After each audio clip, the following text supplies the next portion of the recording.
Fala galera, tudo certo? Aqui quem fala é o Lucas, um dos sócios aqui do escritório, e está começando mais um papo legal para vocês aqui dentro do nosso canal. Galera, hoje aqui no episódio a gente vai falar de um tema que muitos nos perguntam durante toda a nossa jornada aqui de empreendedor dentro do escritório, porque afinal de contas, ter um escritório de advocacia é ter um negócio, é um negócio com uma profissão liberal. Então, tudo que eu vou falar aqui não necessariamente se aplica para o mundo da advocacia, mas você que tem algum negócio ou que é algum profissional liberal, que é advogado, que é médico, que é dentista, que é arquiteto, qualquer que seja a sua profissão, é muito comum você sair de uma graduação, sair da universidade, ter o conhecimento técnico e ir para o mercado de trabalho e muitas vezes não saber como que eu vou conseguir cliente, como que eu vou organizar uma estratégia comercial, como que eu vou realmente fazer o meu negócio crescer. Isso ninguém nos ensina, ninguém traz isso em nenhum curso, nenhuma graduação, isso ninguém compartilha com a gente, grandes escritórios, grandes profissionais que eventualmente vocês admiram na área de vocês, não trazem, não explicam para vocês como que isso funciona. Então a ideia aqui é justamente compartilhar um pouco da experiência que a gente tem aqui no escritório. Eu, Lucas, hoje aqui dentro do escritório sou o sócio responsável pela nossa parte também de growth, pela nossa parte aqui de comercial, então eu vou conseguir trazer um pouco para vocês tudo que a gente faz aqui dentro do escritório e dar algumas dicas para você que está começando, está montando seu negócio e precisa conseguir cliente, né? Afinal de contas, não é basicamente só alugar uma sala comercial, botar a sua placa, distribuir seus telefones e a mágica vai acontecer. Quem dera fosse assim, mas não é tão fácil. Então existe uma jornada e um planejamento que deve ser observado desde o dia zero. Então a gente vai compartilhar um pouco com vocês aqui, tá? Galera, eu vou dividir em números aqui. Eu vou começar falando de ponto 1, ponto 2, ponto 3 para facilitar. Então quando a gente fala de uma jornada de sucesso comercial dentro do seu negócio, a primeira coisa que a gente vai ter que ter bem organizado é definir metas, objetivos claros para o seu negócio. Esse é um ponto muito importante, parece simples, galera, mas muitas vezes não é observado. Então, existem diversos frameworks que vocês podem utilizar para organização e definição de metas dentro do seu negócio. Eu vou trazer o que a gente utiliza aqui dentro do escritório, tá? Funciona muito aqui para a gente, é um framework que vem muito do mercado de tecnologia, que é um mercado que a gente está inserido. Então, a gente fala muito aqui dentro do escritório sobre OKR e KPI. Inclusive tem um papo legal aqui do Lion falando sobre OKR e KPI que vocês podem ver. Galera, então as OKRs, tá? A gente vai falar de OKR, basicamente é o Objective Key Result, então o objetivo-chave, o resultado-chave que vocês vão ter dentro do negócio. Então pode ser um objetivo, por exemplo, no nosso caso, a gente sempre define um objetivo para o ano. A gente tem o nosso objetivo macro, que é se tornar o maior escritório do mercado tech no mundo. Esse é um objetivo muito macro, é um objetivo, um BHAG que a gente chama, né? Um objetivo super audacioso aqui do escritório, mas a gente define pequenas métricas de como que a gente vai definir como que a gente está alcançando isso, se a gente está chegando perto desse grande objetivo ou não. Então, a gente costuma definir aqui no escritório objetivos anuais para todo ano a gente entender se a gente está chegando próximo desse objetivo. Pegando o objetivo anual, a gente costuma quebrar esse objetivo em 4 quarters. Então, a cada quarter do ano, a cada trimestre, a gente vai ter um objetivo específico para conseguir realmente metrificar se está chegando próximo daquele objetivo anual. Então, esse é um sistema de OKR e KPI. KPI é Key Performance Indicator. Então, também o objetivo, que é o OKR, e a KPI é como que eu vou metrificar, como que eu vou garantir que eu estou chegando perto daquele objetivo. São coisas diferentes, tá, pessoal? Uma coisa é o objetivo, outra coisa são as métricas. Exemplo, vamos lá. Lucas, o meu objetivo até o fim do ano, abrindo meu negócio, é conseguir 50 clientes. Beleza, esse é o objetivo. KPI. Esse é o objetivo, né? Essa é o OKR. Agora, a KPI, que é o Key Performance Indicator, o indicador. Como que eu vou metrificar que no final do ano, no final do quarter, eu vou atingir aquele objetivo. Então eu preciso ter métricas que eu consiga metrificar a cada semana, a cada mês, de forma super objetiva, de forma sim ou não. Então tem que ser métricas muito bem organizadas. Então sim ou não se eu estou chegando próximo daquele objetivo. Então essa é a KPI. Então eu posso ter KPIs ali, por exemplo, desses 50 clientes, 20 vão ser com perfil Y, 25 com perfil tal. Então eu posso definir também as KPIs de como que eu vou fazer. Eu vou organizar um evento, então, por exemplo, vou ter que ter 50 clientes. Vou organizar um evento para 500 pessoas. Por que, Lucas, que eu vou organizar um evento para 500 pessoas? Como que isso ativa e persegue esse objetivo? A gente vai ter que entender agora um pouco de métrica. Então, por exemplo, se meu objetivo é 50 clientes e eu vou organizar um evento para 50 pessoas, eu tenho que entender, e vocês vão entender na jornada de vocês, qual que é a taxa de conversão que vocês têm. Por exemplo, a maioria média aí dos negócios vai ter uma taxa de conversão de 10%, 15%, eventualmente até menos. O que isso quer dizer? A cada 100 pessoas que eu falo, 10 eu vou conseguir fechar. Então, essa é a minha média, digamos assim. Você que está começando o seu negócio, quanto mais pessoas você conversar e atrair e eventualmente qualificar essa pessoa como um lead, como um potencial interessado no seu negócio, é importante você anotar isso. Então você pode ter um software, pode ter uma ferramenta, a gente pode falar de CRM, você pode fazer no Excel mesmo, o famoso SAP, para quem está começando, a gente chama aqui que é o Sistema Avançado de Planilha.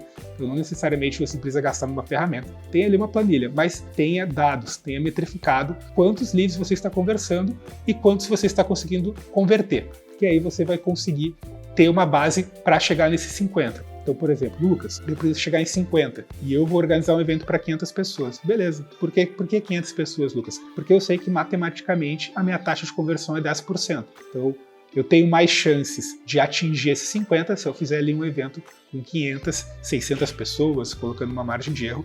E isso vai me garantir? Não. Mas a matemática, dentro dos números que o negócio traz, levam a crer que eu vou conseguir chegar dentro desses 50 numa taxa de conversão ali de 10%. Então, dessas 500 pessoas que eu falei, provavelmente eu vou conseguir fechar com 50. Então, quando a gente vai organizar nossas metas, quando a gente vai organizar nossos objetivos, tenham isso muito em mente, tá? Metas e objetivos claros, definidos desde o início, tá? Não comece um negócio só, vou abrir e vou ver o que vai acontecer.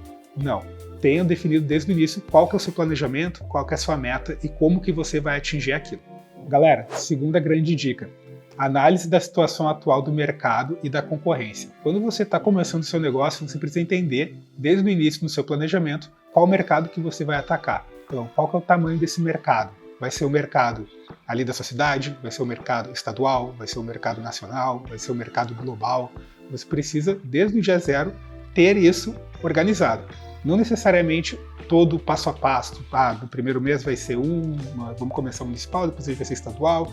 Não precisa ter esse nível tanto de organização no início. A gente fala que no início é muito mais a coragem ali, fazer realmente acontecer, para depois ir se organizando com mais profissionalismo, digamos assim.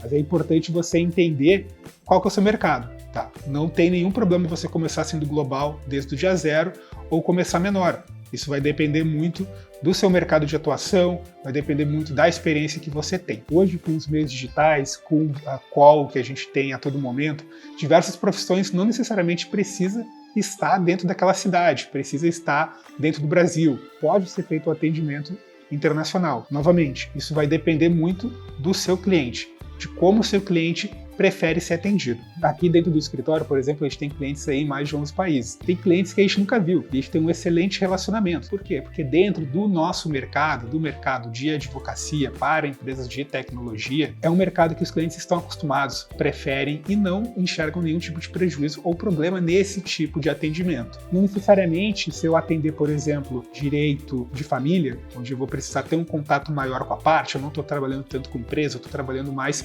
com o CPF, daquela pessoa, são assuntos mais sensíveis, não necessariamente o seu cliente se sinta confortável de fazer um atendimento online. Muitas vezes ele vai querer algo presencial por ser um assunto mais delicado, por ser um assunto mais sensível. Então isso vai depender muito do seu cliente, vai depender muito do seu público. Então entender o seu mercado e o seu público desde o início é muito importante. Esse planejamento inicial de entender o seu mercado é muito importante. Galera, quando a gente fala aqui dentro do escritório de concorrência, aqui no escritório a gente não costuma muito olhar para os concorrentes no mercado, tá? A gente não tem um padrão de ficar cuidando do preço, de ficar cuidando o que o concorrente está fazendo. A gente foca muito na gente, a gente foca muito nas ações que a gente está fazendo e não na concorrência. Mas não quer dizer que isso seja a melhor estratégia para o seu negócio. O que eu recomendo? Não necessariamente você precisa ficar olhando para o concorrente, ficar toda hora ali entendendo como que ele faz. O que a gente fala aqui de concorrência é entender o que é padrão de mercado, é entender como que você vai cobrar, como que seu cliente está acostumado, se seu cliente está acostumado a pagar plano recorrente, se ele está acostumado a pagar por hora, se ele está acostumado a pagar por demanda. Então existem vários formatos, muitas vezes dentro do mercado já estabelecidos de alguma profissão, de formatos que o cliente está acostumado a pagar ou receber algum serviço. Então isso sim, isso é legal você entender como que seu mercado, como que seus concorrentes fazem. Não necessariamente você precisa fazer igual, mas justamente para se diferenciar dos concorrentes, tá? Isso é muito importante. Então se o cliente está acostumado com um formato que hoje o mercado atende e aquele formato você identifica que não é o melhor, que ele tem como ser melhorado, se você tem como entregar mais valor para o seu cliente e os seus concorrentes não estão fazendo isso, é uma oportunidade de negócio interessante para você entender como que os concorrentes fazem e fazer diferente. Isso vai realmente chamar atenção e atrair mais o seu público, dependendo se é o que eles estão procurando. Galera, terceira grande dica, parte de vendas e marketing. Então tudo que a gente comentou aqui recentemente foi da parte de planejamento, foi da parte organizacional. A gente falou muito da parte de business plan, que é você organizar o seu plano de negócio. Então é muito importante você revisar se aquele problema que você está resolvendo é um problema latente, se é top 3 ali do seu cliente, se ele está disposto a pagar por isso, quanto que ele está disposto, se a solução que você está ofertando tem fit, é a melhor solução para o problema que você está propondo resolver. Então tudo isso é uma parte de planejamento, de business plan. Mas quando a gente fala de venda e marketing, pessoal, vai depender muito da sua área de atuação, do seu modelo de negócio. Por exemplo, aqui no escritório, quando a gente fala de vendas ou marketing, a gente tem algumas certas limitações pela categoria que a gente tem, pela OAB. Muitas coisas a gente pode fazer, muitas coisas a gente não pode fazer. A gente é muito ativo em criação de conteúdo educacional. Isso é extremamente liberado e ok fazer pelo órgão regulador da nossa profissão, que é a OAB. A OAB agora, recentemente, numa atuação muito legal, regulamentou o chatbot. Então também pode ser utilizado o chatbot em alguns casos pelo advogado. Então a Ordem dos Advogados vem trazendo soluções, vem ouvindo aí a classe e melhorando alguns pontos no dia a dia do advogado. Porque no fim do dia o advogado é um empreendedor, né? Então tudo que você faz no dia a dia, desde o seu primeiro dia de vida até o seu último dia de vida, você está comprando ou vendendo. Quando você nasce, você está utilizando o serviço de uma maternidade. Então não necessariamente você contratou, mas alguém contratou para você. E quando a pessoa falece, você vai utilizar o serviço de alguma funerária. Então necessariamente você está contratando ou alguém está contratando para você esse serviço. Então desde o primeiro momento de vida até o último, você está contratando, você está vendendo. Então isso é extremamente importante ter essa consciência, porque isso dentro de alguns cursos, dentro da graduação, dentro do nível de universidade, isso não é explicado para o empreendedor ou para o profissional que vai sair e ele precisa entender, cara, como que eu faço o meu negócio ficar de pé. Então, estratégias de venda e marketing vão depender muito do seu modelo de negócio e do mercado que você está, da profissão que você está encaixado, mas é importante você pensar nisso. Então, quando a gente fala de venda e marketing, vamos começar pela parte de marketing, tá? Pela parte de marketing vai depender também do seu público. O meu público, ele está mais acostumado a receber conteúdo como? É um público que gosta de receber conteúdo? Ele engaja com esse tipo de conteúdo, seja pela rede social, qual rede social que ele vai utilizar, ele lê mais e-mail, ele prefere ver news, ele prefere consumir conteúdo por rede social, depende muito do seu público. Mas criar conteúdo educacional é muito importante, não apenas para conscientizar e educar o seu público. Muitas vezes o público precisa de uma conscientização ou educação daquele serviço, e isso vai te trazer certos benefícios como se posicionar no mercado, trazer uma certa autoridade para você e para sua marca que domina aquele assunto. Então é importante a criação de conteúdo, tá? É uma estratégia muito importante. Existem outras, mas a criação de conteúdo para a gente aqui no escritório é uma das que a gente mais explora. A gente cria conteúdo para vocês aqui de forma orgânica há mais de 7, 8 anos, com o canal SL, com o nosso podcast, o Startup Life, que já está em mais de 150 episódios, com toda a parte de blog também que a gente escreve. Então é muito importante entender qual que é o melhor canal para o seu cliente na criação de conteúdo. Pode ser texto, pode ser áudio, pode ser vídeo. A dica que eu dou é, fuja dos canais congestionados. Hoje muita gente está criando podcast, realmente é interessante? Cara, é muito interessante. Mas muitas vezes não é o que o seu público procura. Muitas vezes o seu público prefere procurar vídeo. Muitas vezes o seu público prefere ler um artigo. Depende. Então pergunta para o seu público. Não saia tomando decisões sem fazer essas entrevistas, sem fazer esse arco que a gente chama de validação. Então é muito importante você validar. Cara, o que você prefere? Você gosta mais de ler? Você gosta de ver vídeo? Você gosta de ouvir podcast? Faça essa entrevista ali com umas 10, 15, 50 pessoas, quanto mais melhor, você vai conseguir ter dado, você vai conseguir ter número de qual que é o melhor tipo de ferramenta que vai entregar maior alcance para você. Então, par de marketing e par de venda. Então, estruture bem os produtos que você vai vender, tenha uma comunicação clara de como que funciona a contratação, o arco de contratação dentro do seu negócio. O seu cliente precisa entender como que vai funcionar essa contratação. Se ela vai ser por hora, se ela vai ser por mês, se tem fidelidade, se não tem fidelidade, se tem multa, como que funciona toda a parte contratual para fazer toda a parte de contratualização do cliente e você. Ainda dentro da parte de venda, a gente fala muito sobre escala, sobre escalar o serviço ou escalar o seu negócio. Galera, quando a gente fala de prestar serviço, escalar serviço é muito difícil. É muito fácil a gente escalar produto. Por exemplo, posso ter um site, posso ter um Netflix, que vai ter ali um produto de acesso a alguns conteúdos, então eu consigo ter uma escala sobre isso. Vai ter uma assinatura mensal, é um software como serviço, então eu tenho uma certa escala, não preciso de muitas pessoas por trás e dependendo ali, despejando muitas horas para o negócio ficar de pé. Então eu consigo escalar a minha receita, não necessariamente tendo um acompanhamento de escala do meu custo. Então escalar produto é muito mais fácil. Mas a gente está falando aqui de serviço liberal. Então, seja você médico, advogado, dentista, arquiteto, é muito difícil escalar serviço, tá? Então, isso é uma característica do nosso mercado. Escalar serviço é difícil, porque muitas vezes é um serviço consultivo, é um serviço que vai demandar tempo, eu vou precisar de pessoas atendendo. Então, é muito complexo fazer esse tipo de escala. Não necessariamente é impossível, mas é complexo, porque todo mundo tem um dia com 24 horas.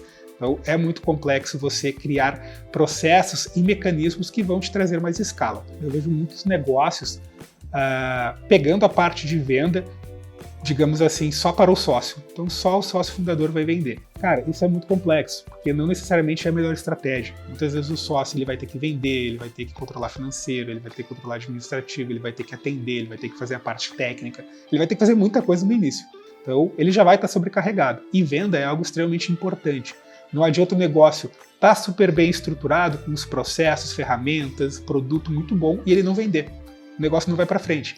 Assim como não adianta o negócio estar vendendo demais e não estar dando conta de atender com qualidade. Isso dentro do mercado que você está, muitas vezes vai prejudicar. Exemplo, dentro do nosso mercado, a parte de indicação é algo muito forte. A profissão de advocacia, assim como outras, é uma profissão muito de confiança. Então não necessariamente vai ter o cliente aquele que é o melhor tecnicamente ou o cara que é só bom de lábia. Eu costumo dizer que é 50-50. O cara tem que ter uma relação de confiança muito forte com o cliente e tem que ter a técnica também, tem que entregar valor. Então, eu não adianta focar só em um ou só em outro. Eu vou perder de um lado ou vou perder do outro. A dica que eu dou é, cara, foca você, sócio, na parte de estruturar a ferramenta e processo para a máquina de vendas que você vai montar, foca daí na parte de atendimento, na parte de entregar valor, que é o seu core no fim do dia, e contrate no início um SDR, o Sales Development Representative, que é basicamente o pré-venda. Então, contrate um pré-venda. Qual que é a função do pré-venda? Prospecção. A gente fala muito de venda de prospectar e o closing, que é o cara que vai fazer o fechamento, que vai vender. Essa estrutura é muito utilizada por empresas de tecnologia. Existem diversas ferramentas aí no mercado que vão falar muito mais sobre isso. Vocês podem procurar o pessoal da RD Station, o pessoal da Exact Sales, tem uma máquina de vendas muito legal também. Então, que vão te trazer conteúdos de como montar uma máquina de vendas de forma mais estruturada. Mas a dica que eu dou, que a gente utiliza aqui no escritório, cara, contrata um pré-venda. O cara que vai atrás desses leads, vai gerar interesse, vai trazer o interesse e explicar para o cliente como que funciona a contratação, para aí sim o closer fazer a venda. Quando a gente fala de venda, é importante vocês entenderem dois formatos que vão funcionar muito bem. O inbound marketing e o outbound marketing. Qual que é a diferença entre os dois? O outbound, basicamente, é a venda ativa. Então é aquela venda que o cliente nem te conhece, você não tem nenhuma informação do cliente, você não sabe se ele precisa do serviço, se ele já está sendo atendido, se ele está sendo bem atendido, mal atendido, se ele tem orçamento para te contratar, você não sabe disso. Então esse é um formato de venda outbound. O que isso quer dizer? Que você, de forma ativa, vai mapear os possíveis clientes que preenchem o seu ICP, o Ideal Customer Profile, então o seu cliente ideal, digamos assim. Então Então, Lucas, meu cliente ideal é esse tipo de cliente, esse tipo de empresa que fatura de X a Y, tem de 10 a 50 colaboradores aqui na região metropolitana ou a nível Brasil, que atua no mercado financeiro. Beleza, você identificou o seu ICP, identificou o seu cliente ideal. Agora vá atrás de forma ativa em mapear, fazer uma lista de quem são esses caras, para aí sim, de forma ativa, ir atrás deles ofertando seu serviço. Isso é o outbound. Então, o inbound marketing, pessoal, é toda a parte de venda passiva. Então, toda a parte que a gente comentou antes de geração de conteúdo, de criação de conteúdo, tem que ser pensada para o usuário, para o seu cliente ideal, procurar você. Então, muitas vezes, você tem que fazer esse exercício. Quando você é consumidor e quer procurar algo, procurar algum serviço, procurar algum produto, como que você faz? O que você escreve no Google? Você vai no Google, você vai no YouTube, você vai pedir indicação para algum colega, como que é a jornada de busca. Então é muito importante criar conteúdos relevantes, sejam artigos no seu blog, seja criar conteúdo em vídeo ou podcast, para facilitar que o possível cliente ache você. E ele ache você de forma orgânica. Então você, dentro do Google, você pode ranquear o seu artigo ou ranquear melhor o seu conteúdo de forma orgânica ou paga, né? Fazendo ads, pagando para ter aquele conteúdo ranqueado em primeiro. A gente dá de dica aqui que vocês tenham sempre uma estratégia de criação orgânica. Então não basta ter um bom conteúdo, não basta criar o melhor conteúdo. É importante entender a estratégia de SEO, a estratégia de posicionamento dentro do Google, como que o robô do Google vai ler aquele conteúdo. Então existem diversos pontos de SEO que você pode procurar, de qual que é o melhor formato para o texto, qual que é o melhor formato para o título, quantas palavras aquele artigo tem que ter, ou aquele vídeo, quantos minutos ele tem que ter. Então pesquise, se você for criar conteúdo, qual que é o melhor formato da rede para que o seu conteúdo seja melhor otimizado. Muitas vezes as pessoas saem criando conteúdo, e o conteúdo é bom, mas ele não vai ter um alcance muito bom. Por quê? Porque não foi pensado em uma estratégia de divulgação para o seu cliente ideal. Então, a estratégia de criação de conteúdo, o inbound marketing, a parte passiva, é muito importante porque isso vai te trazer escala. Então, quanto melhor posicionado você estiver, melhor para o seu público encontrar você. Por exemplo, você pode pesquisar advogado especialista em fintech, advogado especialista em tal coisa. Você possivelmente no Google, de forma orgânica, vai achar a gente muito bem posicionado na primeira página. Não só porque o conteúdo é excelente, mas justamente porque a gente pensa em toda uma estratégia de divulgação e criação desse conteúdo. Galera, quarta dica, ferramenta. Então, como que a gente vai pegar todos esses dados, como que a gente vai coletar, como que a gente vai organizar eles e ter uma ferramenta que consiga entregar insights, consiga entregar o que a gente chama de forecast. O que é o forecast? É a previsão, é o que eu vou vender daqui para frente com os dados que eu já tenho. Então é muito importante você ter um CRM. O CRM basicamente é um software onde você vai organizar a vida útil de todos os leads que entraram em contato com você ou que você entrou em contato.